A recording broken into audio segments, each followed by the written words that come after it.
Hey, Howard here at 82 Maple. And as you know, we got this little greenhouse project on the go. I've got to cut four 6x6s plus some live edge. And again, we're trying to recreate as best we can a little greenhouse that we used to have in Langley. And some of you have been asking for more sawmilling videos. I was thinking the audience would be getting bored of sawmilling, but apparently not. So here we go, and this is going to be the biggest log that we've had on the little manual Wood-Mizer, the little LT15 here. Measured it up. This log is 27 inches down here, and hey, it's a good little workout. I'm missing my hydraulic log turner right now, but you know what? We get by, and it's a good little workout. Let's do this.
Lesson learned and passed along so you don't have to repeat the same lesson.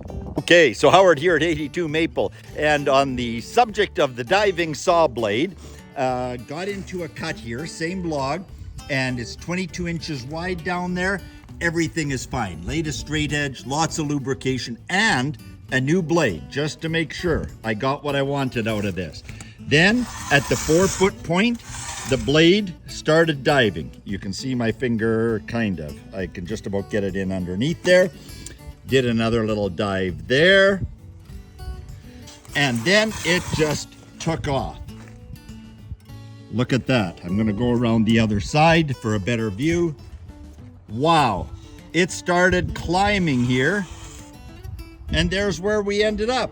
I'm surprised the sawmill was still running. What in the world is going on here? Fellow sawmillers, let me know. Tension is good. It's everything I always use to cut 12 inches and under, but it's not cutting it here. Brand new blade, and it just took off and didn't dive again. So I pulled it back. This is really puzzling. Like I said, on the phone to Wood-Mizer Monday morning.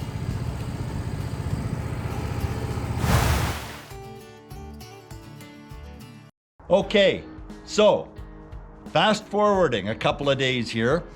I did make the promised call to our friends at Wood-Mizer. Just unbelievable local dealer here. It's about 2 hours from where I'm located, and 3 knowledgeable people that I've never stumped them yet, and this was no exception. Got Keegan on the phone, and he just said, belt tension. That's the #1 contributor to waves on a Wood-Mizer sawmill. I said, belt tension?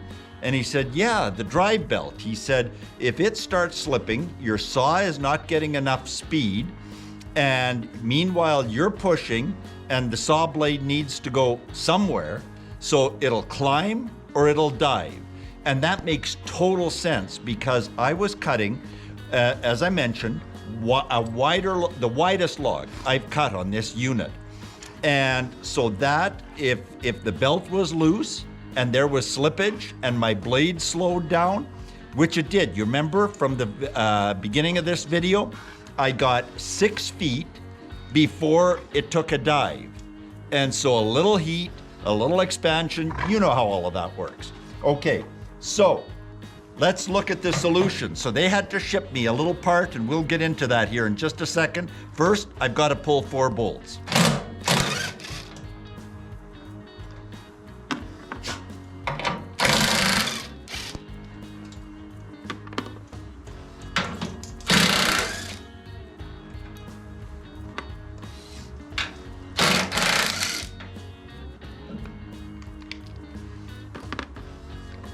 There we go.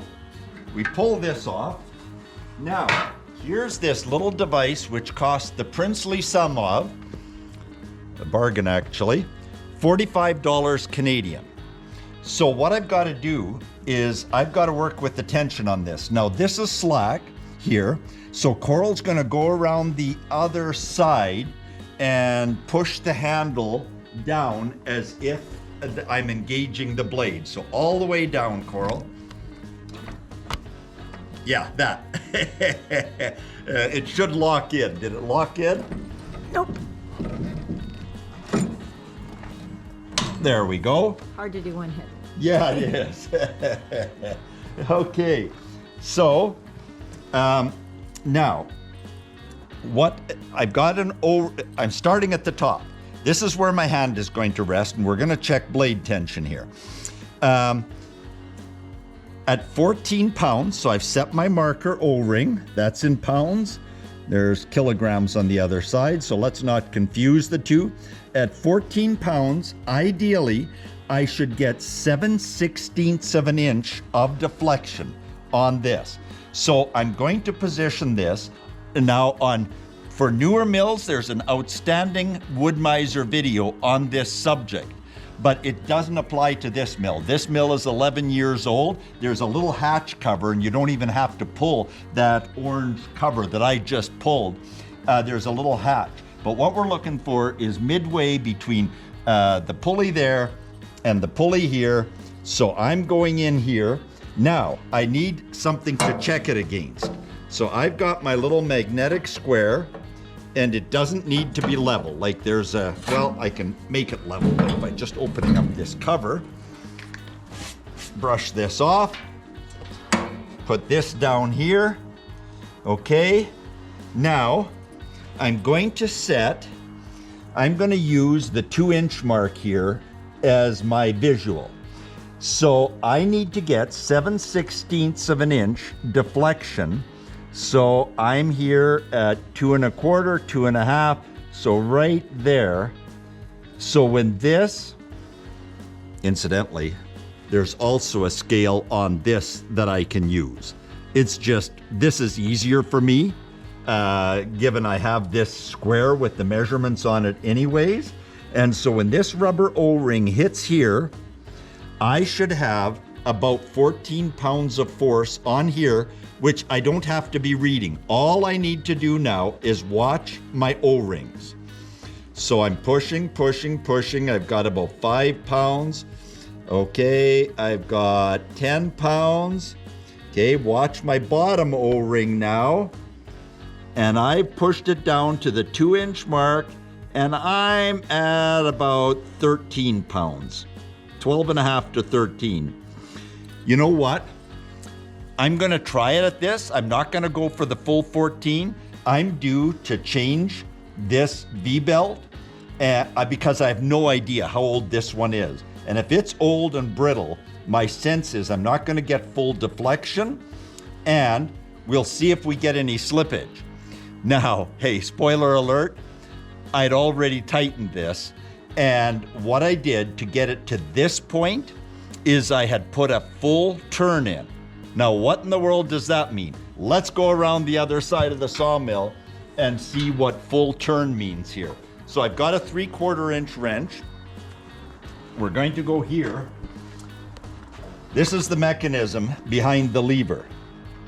So undo this lock nut here, go down here and move this nut upwards. So turning it counterclockwise to move this up to tension. So I counted the faces on this nut here. So six faced, and I put a full turn of tension to get it so that I got the requisite Wood-Mizer recommended 7/16 of an inch of deflection at 12 and a half pounds. If I had gone the full 14, it would have pushed it to just a little over 1/2 inch of deflection. And all we're looking for, we want it to be at about 7/16 of an inch. So I think I'm doing this right. And correct me if I'm wrong. Let's see if we can get a straight cut here now. I'm gonna throw the cover back on and we'll jump in as soon as the band hits the log. Well, here we go. Here's hoping, because man, I have got to tell you, I'll give you a bit of context here. I was a little more than distressed when I couldn't figure out what was causing my blade diving and climbing. So I'm hoping that we've got the answer here. If not, it's back on the phone to Wood-Mizer, because the log we've got on the deck right now is actually the first cut of fence-related materials for this season. Coral and I have ambitious plans to do some pretty significant fencing. We've got the first of a couple of rolls, 330 feet long, of fence wire, and then we're putting 2x6s, a 3-rail 2x6 fence using 6x6 posts. And you know what? No wavy cuts allowed. It's going to diminish our little log deck over there pretty significantly. So let's see how this goes.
sorts of deflection on this the other day. No more. We're done. We're off and rolling. Fencing is on.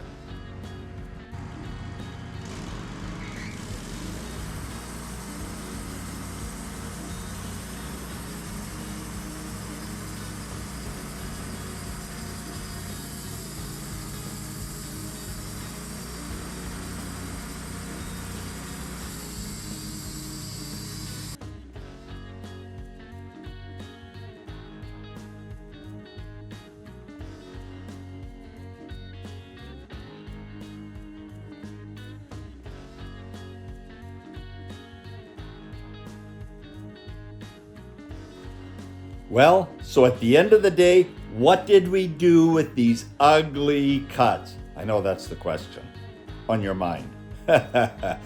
You heard the old saying about doctors and how they bury their mistakes. Bad joke.